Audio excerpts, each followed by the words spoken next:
and looked at various fundamental characteristics to the subject of material science. And now let us look at various classification of the materials. Uh, so what we discussed yesterday was the material as the metals, ceramics, composites, the classification, polymers, then biopolymers, semiconductors. So basically what actually we have as the class of materials obtained from the natural available in the nature, metals and alloys, ceramics and glasses and polymers. Others, there are hybrid kind of these material classes. For example, you may hybrids like composites. So in a composite, for example, there is a cylindrical reinforcement in a matrix. You can take an example. For example, we have the concrete. So concrete is reinforced using the metal bars. So it's a ceramic metal composite. So when actually we have as a result the properties of the resultant material, resultant composite, they are a combination of the properties of metals, which is high ductility, good conductivity, thermal, electrical conductivity, etc., and the mechanical strength of the ceramics. So ceramics basically being brittle in nature, but this composite takes care of the brittleness, and it is basically to a certain extent it is ductile. Okay, so the ductility property of the composite comes from the same metals. Could be sandwich, where one type of metal is the sandwich, one type of material is sandwich in the other two. You may have lattices in a particular range pattern, and then segments and layers. Okay, so there are various why actually we study materials, because scientist and engineer must make choices. This is selection of material. When we study, we are basically looking for a set of materials that could satisfy the basic characteristic required for a certain task or application or a device. Okay, so applied scientists and engineers must make material choices, and these choices are dictated by the selection of materials, and a selection of material depends upon what is in-service performance, what are the criteria that will lead to the in-service performance of the materials, how quickly or how these material going to deteriorate, how is gonna fail, and of course what is the cost and other economic parameters of the material. So based on all these parameters, a choice to select a material for a particular application is made, and of course we all make material choices. It's a materialistic world for that sake. So for example, if the same kind of a product is available in case of metals and aluminum cans, glass, and nowadays in plastic. So this is again the choice of as far as materials are concerned. So these are basically materials are basically engineered structures. Okay, but they are not as black boxes, as we looked at the structural part of the material tetrahedron. Okay. So these structure, subatomic, atomic, macroscopic, microscopic structure, they basically have the dimensions, the crystal texturing, or that is in the micrometer range. Then below that there is a different phases that could be identified. At the nano levels, there are ordered, disordered atoms. Then the particular vacancies and the defects can be seen at the sub-nano level, and then you have atomic bonding and all. So if you look at the length scale, there is a subatomic structure. There are all sorts of different atoms. They have different bondings, covalent bond, and then we have the atomic structure where each individual atom, you know, combine to give a particular crystal structure. Then there's a microscopic structure which tends from from 1 micrometer to a few say micrometers. So we have single crystals, we have polycrystalline materials, and then we have bulk. And this is for the material tetrahedron. Okay, at the center there are characterization, which is not given here. So let us look at, I mean, this is the structure. So bulk, which is what we can see basically, what we can feel, where if somebody asks, you know, the exact differentiation between bulk and say nanomaterial. So what exactly is the difference? The difference is the bulk material is a material in which the bulk property dominates, whereas in nanomaterial the surface property basically dominates. So there's a kind of balance between two type of characteristic. One bulk property, other is the surface characteristics that lead to the change in behavior as the size of the say grain is decreased. So if you look at the bulk properties, we have say the piezoelectricity, then optical properties, thermal properties, and electrical properties. But as the with the addition of suppose nickel into copper, even a small bit of nickel, you know, 3.32 atomic percent, the resistivity basically what happens, it increases. Resistivity increases from, you know, say a few this tends from -7 ohm meter to of the order of 3.5 into 10 to the power -8 ohm meter. So this resistivity is basically increasing as a function of temperature. So even a small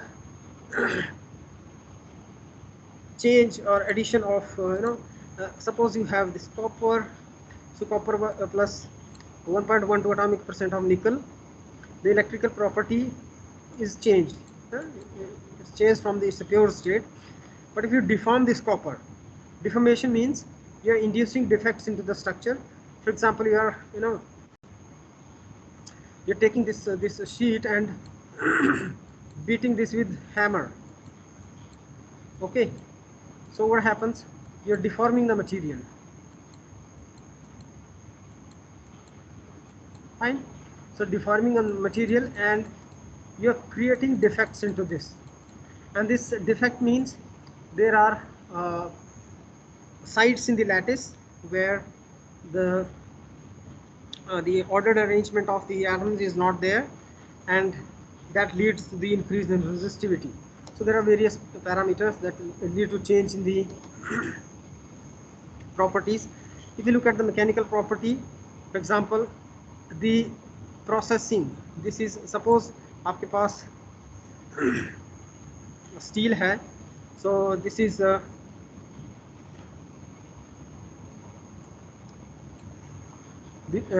steel which is iron carbon alloy. So if you are cooling it slowly, this is what happens. You have a kind of a regular kind of structure in which the small particles, which is of few micrometers across, they're dispersed in the matrix. But if you increase the cooling rate, the phase starts to transform, and ultimately you have the laminar kind of a structure where you have elongated grains depending upon the the cooling rate. So you have same composition, the same material, and you are simply changing the way heat is withdrawn from the sample. So that leads to the change in the, say, hardness. Hardness is the resistance of a material to the surface scratch. आप suppose एक pin ले लो, because diamond is the hardest known material. So suppose you are taking a diamond pin and trying to scratch, move it along the surface. So how much force is required to be applied onto this tip so as to be able to deform the surface? That is the hardness. So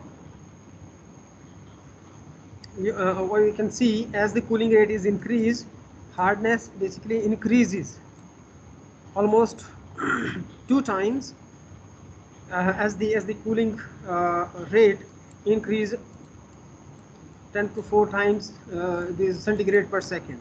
If you simply drop the steel into, say, liquid nitrogen or helium, liquid helium, the carbon, this steel alloy, steel will cool very quickly, leading to what is known as amorphous kind of a alloy having high hardness. If you look at the thermal properties, the composition, suppose you have copper and you have added zinc into it, and if you look at the thermal conductivity, now because you have zinc having a different valency, different size, different crystal structure, when this zinc goes to the copper lattice, it again creates the defects. So that basically allows the transport of thermal energy, and more you add, more zinc you add, more the defect created, therefore thermal conductivity changes. Similarly, this is you must have heard about the Kalpana Chawla accident, the shuttle Columbia, and the thermal tiles were the reason for that. Okay, so thermal tiles, thermal insulation, basically those thermal tiles should have been able to withstand the temperature difference of the order of 3000 degrees centigrade. It's a very, very high temperature. Even a small leak, thermal leak, will eventually burn off whatever structure is subjected to this temperature difference. So that's what happened in the Columbia accident. So thermal, these properties are important, and this optical property, we are all we all have seen this kind of tablets. So this is the same material. This is aluminum oxide.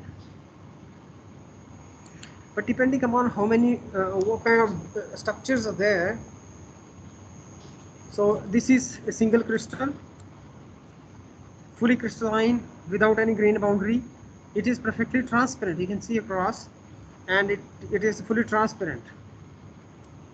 But if you take the polycrystal of the same material, it is not as transparent, but it's a translucent. You can see, you can guess what is the word written on the other side. For example, this is SOLIDS, solids, DIFF. So this is translucent. There are defects across the grain boundaries, but still the photon that is reflected from a particular point from the paper is visible to the other side of the low intensity. But if you take fully amorphous material having a lot of porosity, it's a perfectly white. It reflects in all wavelengths. All kind of defects are there. So same material, but a different defect density leads to different optical properties. So this is what happens in case of the bulk. And so what basically the inference that we can draw from this, that if you are looking for a performance of a material in certain situations, the properties of the material should be suitable to that particular condition, right? and if properties are required to be suitable for that particular condition, the microstructure of the material has to be perfectly tailored, and you cannot basically tailor the structure yourself. You need to do that by changing the processing conditions.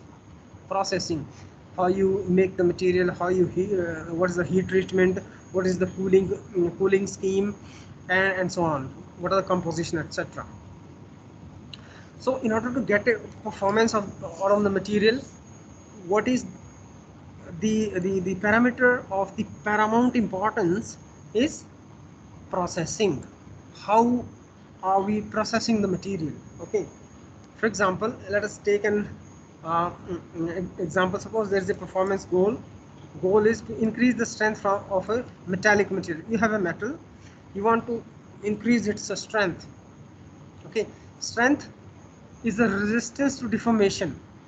Okay, so suppose you have a material, you have this paperweight, and it is strong if it resists the dimensional change. And suppose I have a metal, and this metal basically I have this metal, and this is not as strong as this is pretty flexible, right?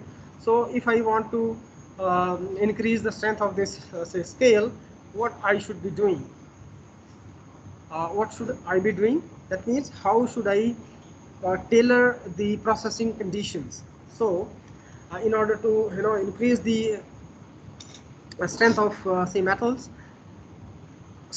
mechanical strength is determined how the dislocation moves in the lattice, right? So dislocation, that means the one-dimensional defect.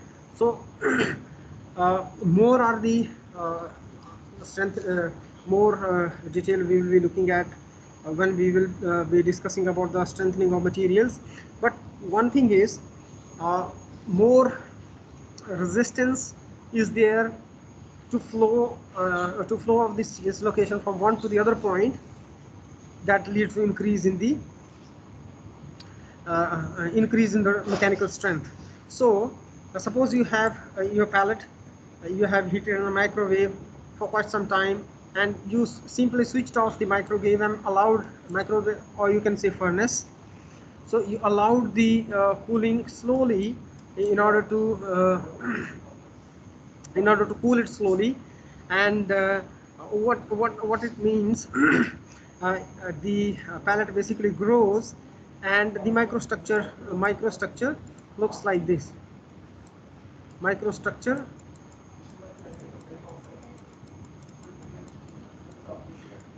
looks like this.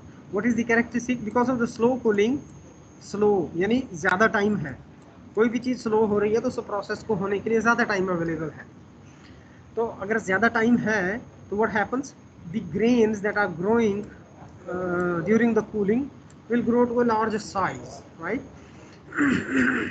But if you take the same pallet and drop into the cold water, ice cold water for example, so the time available for cooling is slow as compared to the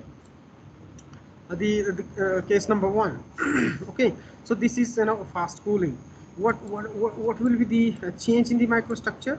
You will have the grains which are smaller in size. Okay, now smaller in size. If say now dislocation, suppose you are applying stress from one side, what will happen? The dislocation basically need to move from one point to the other across this barrier which is there because of the grain boundaries. So because of this barrier, that means more the number of grain boundaries, more at more points this kind of resistance is there, and that leads to the mechanically a strong material. Okay, and this basically breaks down.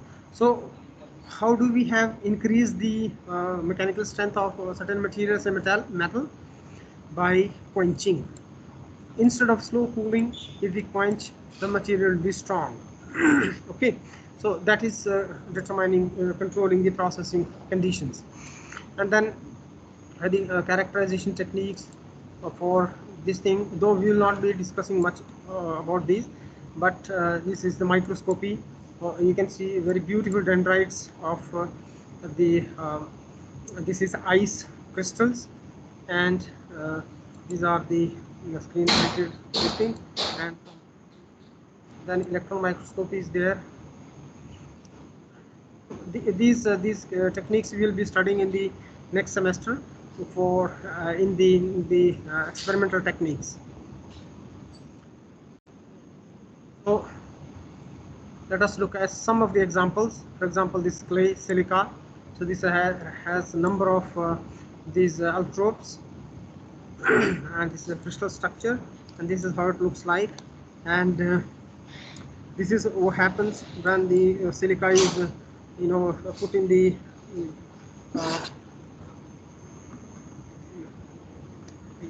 in the cast. This process is known as casting, and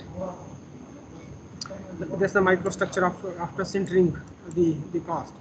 So look at the polymers. Polymer have all long kind of molecules, and they basically move over one another, and they take the shape. And the metal coiling, this is a sample of thing of metal, and these are some of the properties of metals. Okay, so these are the say material that we looked at. So it could be metal, ceramic, polymers, wood, pastel, etc. The performance of the material depends upon, again, say properties, which further depends upon how the material has test, leading to the change in the crystal structure. So structure property correlation basically determine the so this is what we say the end of the introduction, and let us now have any question if you have. Okay, just let me know if you have any questions before we proceed to the next topic.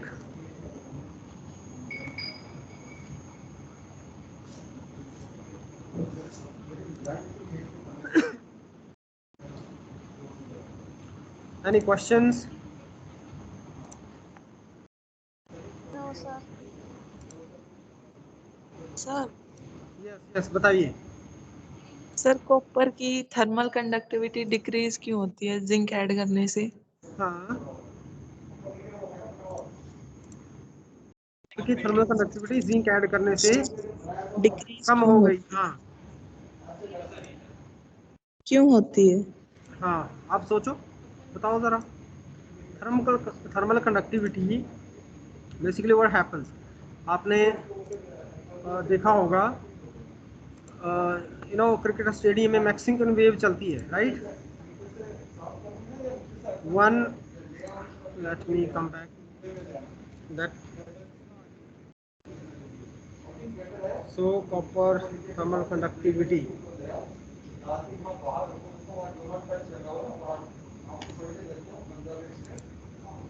yes.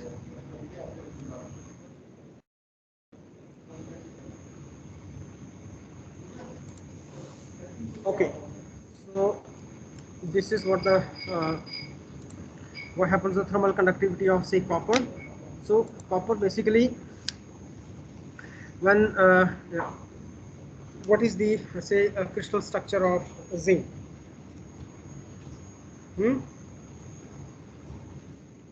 What is the crystal structure of zinc, and what is the crystal structure of say copper?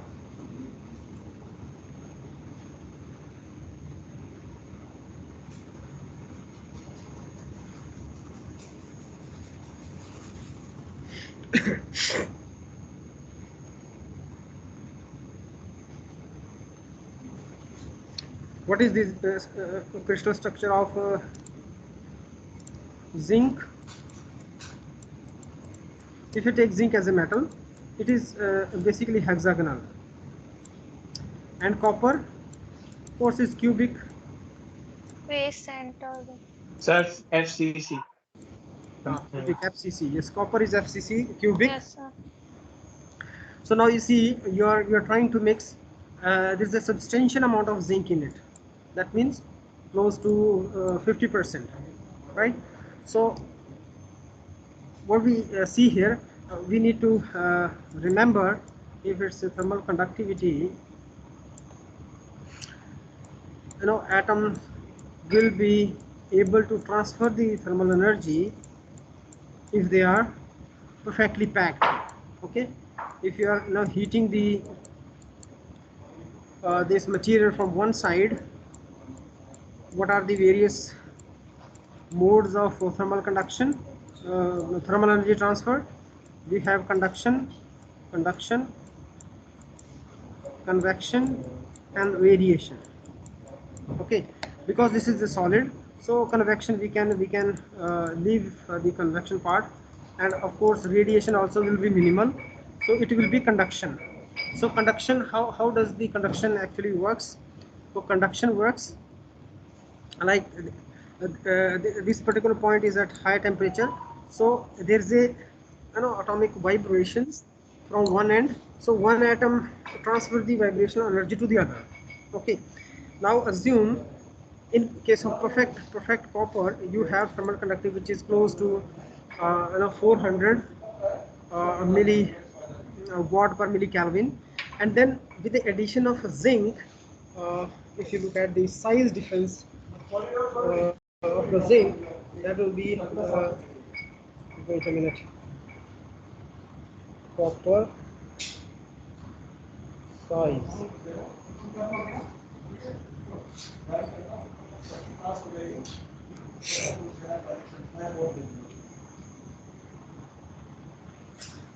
Okay, so if there is a size difference as well, so that will lead to distortion in the lattice. So decrease in the thermal conductivity of the copper as a function of zinc relates to the increase in the defect concentration. Okay, copper will not simply go, अगर कम है zinc copper के उसमें कम है 1, 2, 3, 4% है, तो किस तरह तो क्या होगा, it will try to go and sit on the lattice side and there will be not much difference, क्योंकि comparatively बहुत कम जो है जिंक है. लेकिन जब ज़्यादा जिंक आप 10%, 20% ऐड करेंगे, तो जो it will change the lattice itself. अगर आप copper zinc, look at the copper zinc phase diagram. Copper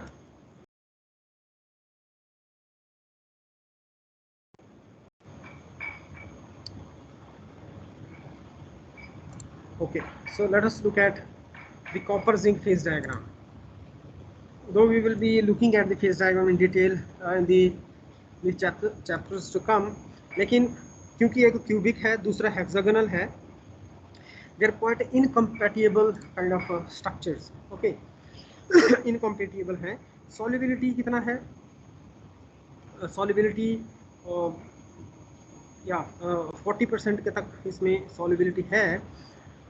That means the zinc is soluble in copper up to, say, depends upon temperature, but as a room temperature close to 40% or so. So इसके beyond there will be phase transformation, यानी crystal lattice में इतनी distortion हो गई है कि now it is beyond the capability of say cubic structure, and there is a transformation of the lattice itself. Fine, till 40%, as the zinc is being added, there is a increased amount of defects that are generated into the lattice, and this defect basically hinders the thermal energy propagation, and therefore what we observe is the decrease in the thermal conductivity. So it's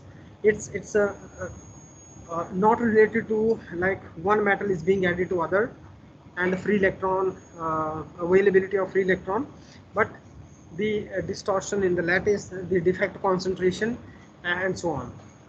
Okay, so there are various changes in the properties depending on how the what kind of system basically is chosen, what kind of property you're looking for, and how the processing of the material has been done. Okay.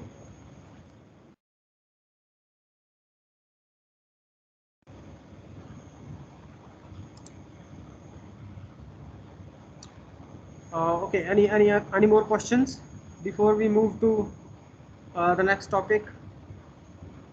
Hitesh?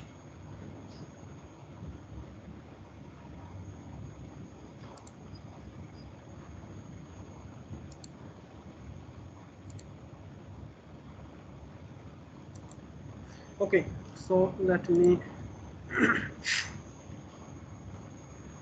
if there are no questions, let me go to the next topic, which is, you know,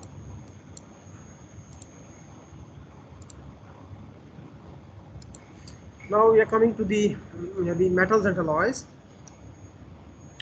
So this is a class of materials which is prominently we are using a lot of metals and alloys in our day-to-day activities to get a lot of these metals are used in a lot of applications. Okay, so material problem is, if you look at what we discussed in the introduction of these materials. Essentially, the material science is as a bronze, then iron, then these ages. They are basically depending upon what kind of metals were we have been able to extract. So material problem is really one of selecting the material that is right for a particular applications, depending on what are the characteristics you're looking for, and these decision to select a particular kind of material is influenced by ease with which metal alloy may be formed, manufactured into various useful components. So one of the characteristic of choosing a particular kind of material is the ease with which metal alloy could be formed or manufactured into useful components. अगर आपके पास I mean, if we are able to synthesize, fabricate, manufacture, or scale up the individual component easily, then of course we will go for that particular material. So alloys, alloys, when two or more than two metallic elements are mixed, what we end up is having is alloy. So depending upon initially iron was abundant. I mean, was the material that was extracted quite early by the human civilization. So we have iron basically as a taken for granted kind of a metal. So there are various kind of methodologies, variations, of the iron, the components of compounds of iron that are available, or alloys of iron. Okay, and these have been responsible, mainly responsible for the development of the for the industrial revolution.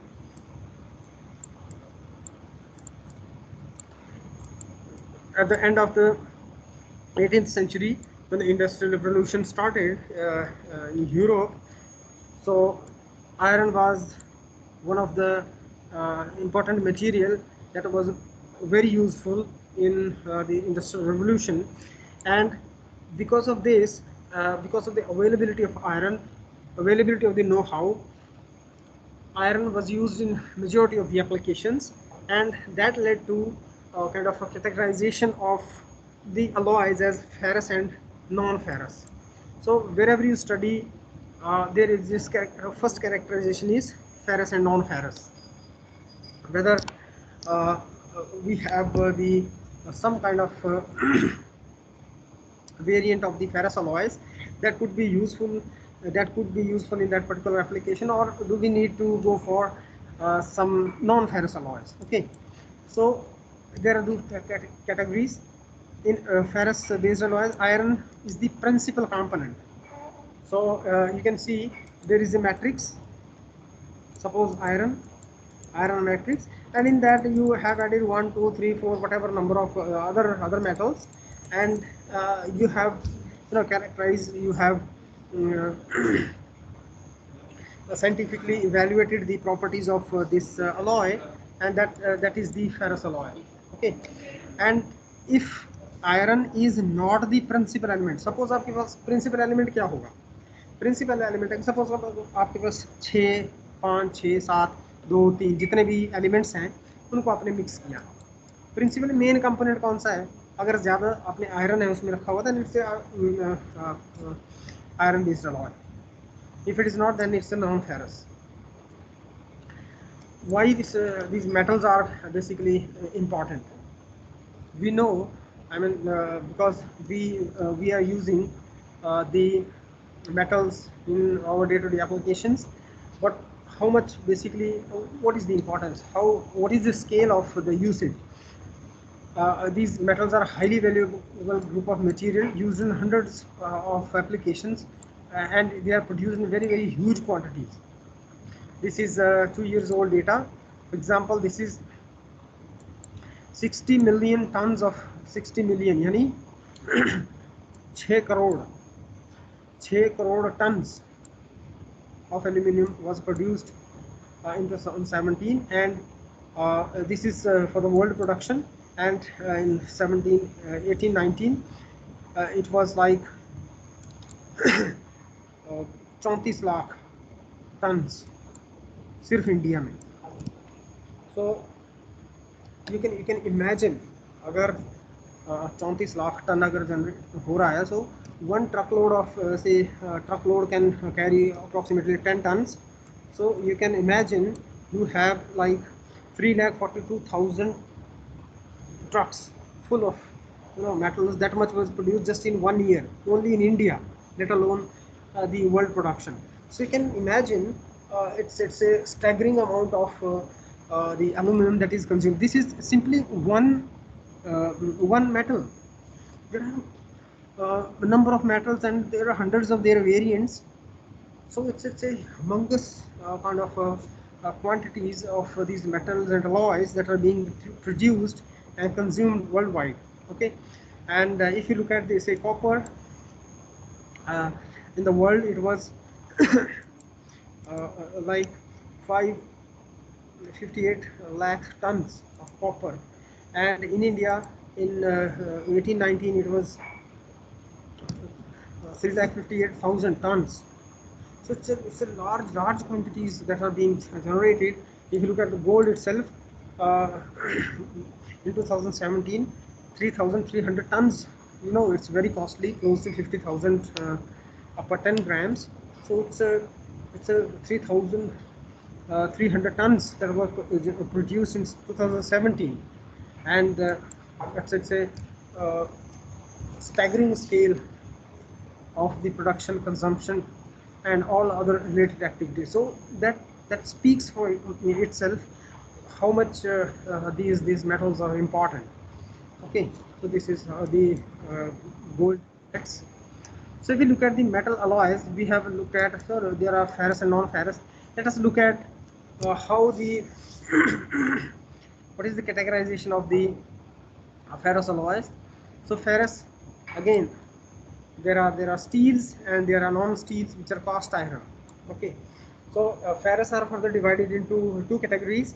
One is steels and one are cast iron. So let me been using the steel for a while. So let me okay, can somebody tell me what do you understand by steel?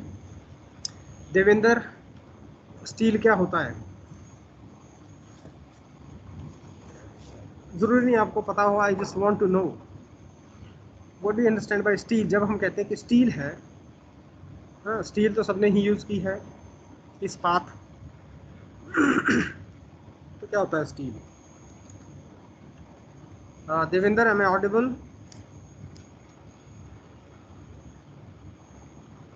Okay, हाँ बताइए. Sir में भी alloy होता है एक, जैसे okay. हम gate वगैरह में यूज करते हैं इसको। हाँ। Ajay Yadav.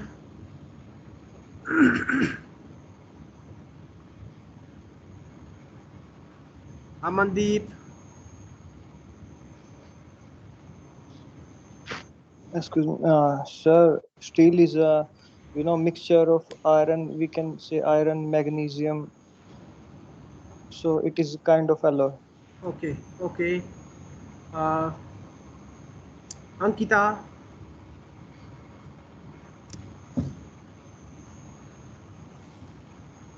I want to know your opinion. What do you think? What is a steel?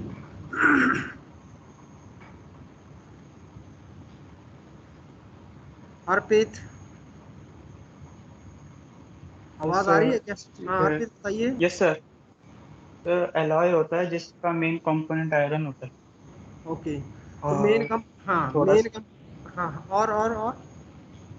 और थोड़ा सा मतलब आई थिंक कार्बन वगैरह इसकी प्रॉपर्टीज बेहतर करने के लिए करते हैं। मैं आपको, आप सबको स्ट्रांगली इनकरेज करता हूँ कि लुक एट दी हम समाचार पत्रों में न्यूज़ उसमें पढ़ते हैं कि सोर्ड ऑफ टीपू सुल्तान, किसने सुना है? सर मैंने सुना है। सुना है ना। इससे सीरियल का नाम भी सोर्ड ऑफ टीपू सुल्तान था, राइट? हाँ। तो टीपू सुल्तान की तलवार, हालांकि तलवार जो है as a metal, as a alloy, if you look at it, why it was important. Please look at the internet and tell me whatever information you get in the next class. Okay, आप सब ये देखेंगे and I will ask you one by one what is the information that you are getting. Okay, it has a very interesting antidote to the it, and you will get you will be exposed to the proud history of our metallurgy in India, and we'll look at it in more detail maybe in the next class. Okay, I have given just a clue for you to work upon, and uh, I'm sure you will get more information on this. So with this, I think we can stop here, and we can continue in the next class from this onwards. If you have any questions, any doubt, anything